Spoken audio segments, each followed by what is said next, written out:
Okay, while I was at the range this last time, I had my 4-inch Kel-Tec P15 with me, as well as a box of the 135 grain brass jacketed 9mm hollow points of the Tula ammo. I've tested these before in the short barrel 9mm into homemade ballistics gel, and it really hasn't performed very well.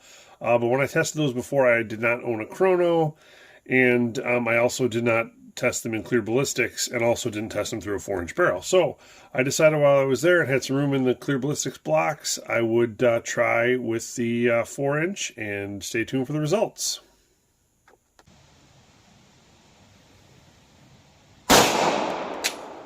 910, 910.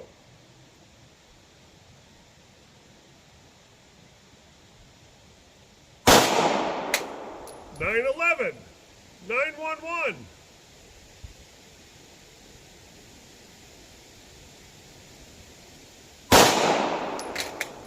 899, 899.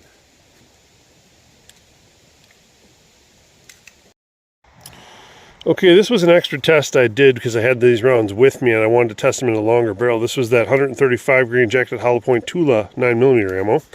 At this point, I'm not exactly sure which path they took. I'm pretty sure they're these top tracks here that really have no disruption. I'm pretty sure it's these top three. And as you can see, two of the rounds, at least somewhere in the block, they flipped around backwards. So they're backwards in the block. It looks like the third round exited, and I don't know where the third round is right now. This is about 18 inches of clear ballistics. Maybe 18 and a half at the top there. The bottom round there made it to about 17 and a half inches in clear ballistics through the heavy clothing barrier. The top one made it to, like I said, right about 18, maybe 18 and a quarter inches in there, and they both stopped in the block. The other one probably looks like it passed all the way through. So no expansion, some tumbling in there. The wound tracks don't look terribly great, and this was again out of the 4-inch barrel. So and the speeds, the velocities were not very impressive at right around 900 feet per second. So I'll dig them out. Okay, well, that kind of did about what I expected it to do. This was again the 135 grain brass jacketed hollow point 9mm Tula ammo. Again, these rounds are, in case you didn't watch the prior videos, these rounds are very long. They're within specs for 9mm, but they're right at the upper edge of specs.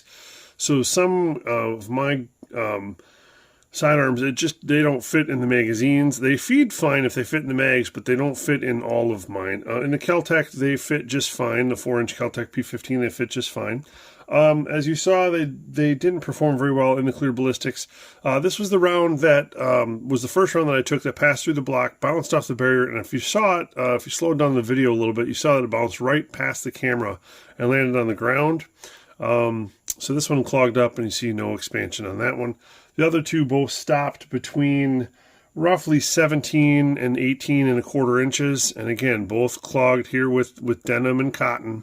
Again, I go through a heavy clothing barrier of 1 layer of denim, 1 layer of fleece, and 2 layers of cotton t-shirt material to simulate, reasonable real-world scenarios.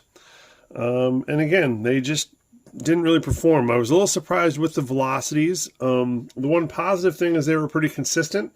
There was about a 12 foot per second spread, but they were also quite slow. The average was 907 feet per second, and for a self-defense round, that's pretty slow. Even for a heavy caliber 135 grain, that equated to only 247 foot-pounds of energy. So for a 9mm defensive round, that's not very good. I would say these are probably better than using a full metal jacket round, just because there is a chance it may expand and or tumble. But there's a lot better self-defense loads out there in 9mm. So there you have this quick little updated review, and stay tuned for the next one.